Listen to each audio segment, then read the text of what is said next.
just have to tell you, you have such an innate gift for combining comedy and drama in really unexpected ways. I'm always so delighted by your creative choices, truly. Thank you.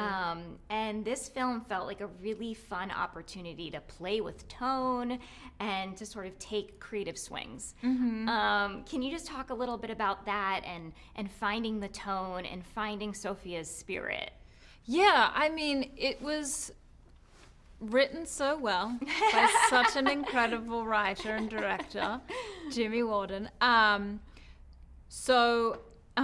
I live and am married to him, I got to really talk about tone, and we got to discuss what he wanted out of it. So that was really helpful.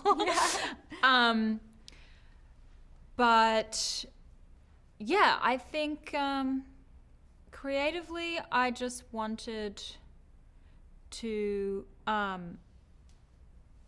bring his incredible writing to life, and it was really fun. That's so sweet.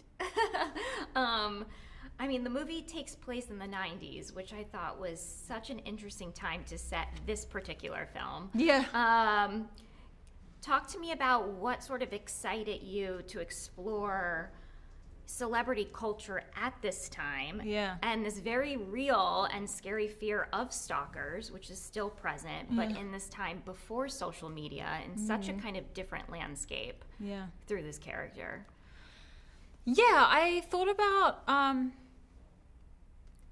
being a pop star in the 90s, you'd have to be so strong and brave, and in order to deal with such a man's world, and dealing with how the press treated people back then was brutal. So that just helped me realize, oh, she's inherently very strong and very brave. But still, I liked how Jimmy wrote, she's somewhat detached from reality and says some things that are so sort of that Hollywood bubble kind of remarks, which was really fun. And yeah, stalkers, Yeah. Yeah, scary. I mean, it's so true. There was this kind of playfulness about her. But it just got me thinking about so much because, like you said, in the 90s before social media, being, this superstar, you sort of have to be in a bubble because you do have to protect yourself because there's no way for sort of the world to kind of get to know your authentic self in a sense because you don't have that kind of autonomy. Or not that social media gives us autonomy. It's so confusing, but if a magazine put out something horrible about you, these days you can just pick up your phone and have a rebuttal ready to go. Yeah. But back then, how do you do that? How do you change the narrative, Yeah, it's fascinating. And you can tell that she is guarded, but then she wants to break free of that so much, and she wants to have fun, and she wants to party and just be sort of a young woman and explore. And I think you kind of see that throughout the film. And I was always kind of on the edge of my seat of being how's she gonna kind of tackle this point and this point? Because it was beautifully done. Thank you. I want to talk about the music. Oh my gosh, it's banger after banger. Yeah. It's so good. But something really interesting happened to me while I was watching this, which was that I started closely listening to all the lyrics of some of my favorite songs. And I was like, oh, these are kind of crazy. Yeah. All about unrequited love and sort of this fine line between, passion and obsession. I mean, I'm guessing that was purposeful, but can you talk to me about that? And also just your thoughts on kind of using music and using a soundtrack to really amplify a film's theme. Yeah, I mean, I think Jimmy was influenced, I think he almost got the idea from listening to, is it the Flaming Lips? They did a cover of Madonna's Borderline. Oh. And he heard that song, and I think that's what inspired him to write this? Or if not inspired, like it was definitely a big factor of how he Right. came up with the idea. So yeah, and he loves music and he finds it really important. So I think, and when he does write at home, he's constantly listening to songs that he think would be in the movie, and he writes all the songs in beforehand. I love that. So he's clever like that. Oh my gosh, I can feel the love. My husband's name is Jimmy too, so every Oh, no time you way. say Jimmy, I'm like, oh. No, but it's so fascinating, and it really brought me back to the days when, like, I'm gonna age myself, but like I would go see a movie in the theater as a kid or like, you know, as a teenager and fall in love with the soundtrack just as much as the movie. Go to Newbury Comics, like buy the soundtrack, and then be able to relive the scenes through the music. And I think this movie like really sort of pays homage to that kind of relationship with cinema. Oh, that's so interesting. Yeah. That was so fun for me. Okay, we got to talk about, I think, the best scene in the whole movie. Speaking of music, do you know what I'm going to say? I think so.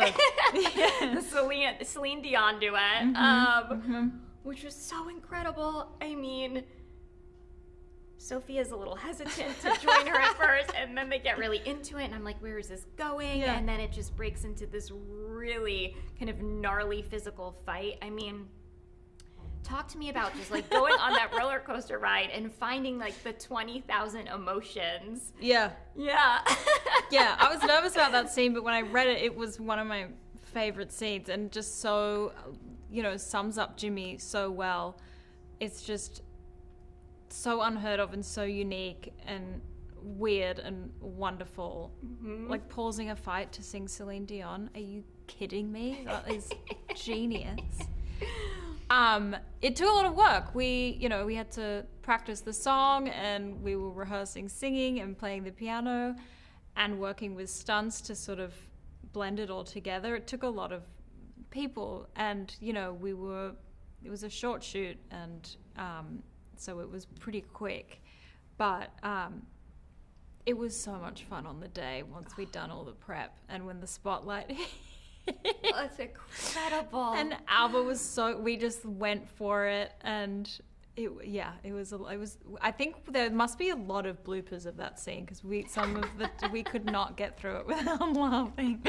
No, I mean, she's also incredible in this film. Oh my gosh. I never thought I would have so much like empathy for basically like a psychopath, that she just plays it so she really brings the humanity out in her character. She's so sweet and cute, but just like absolutely mental. Exactly.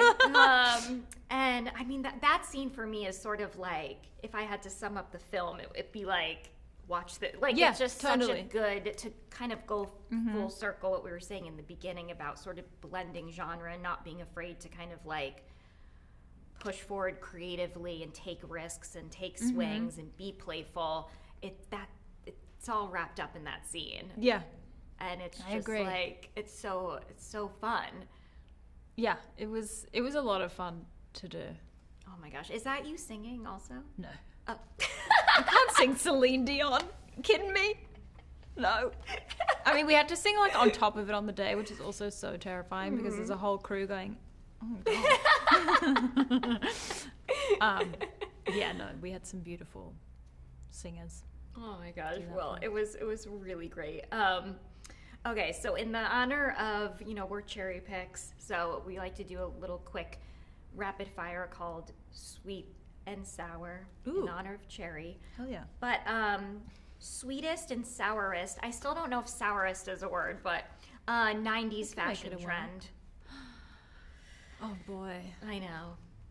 Okay, there were a couple sours. There's a few. Just so many belts. So many belts. Why so many belts?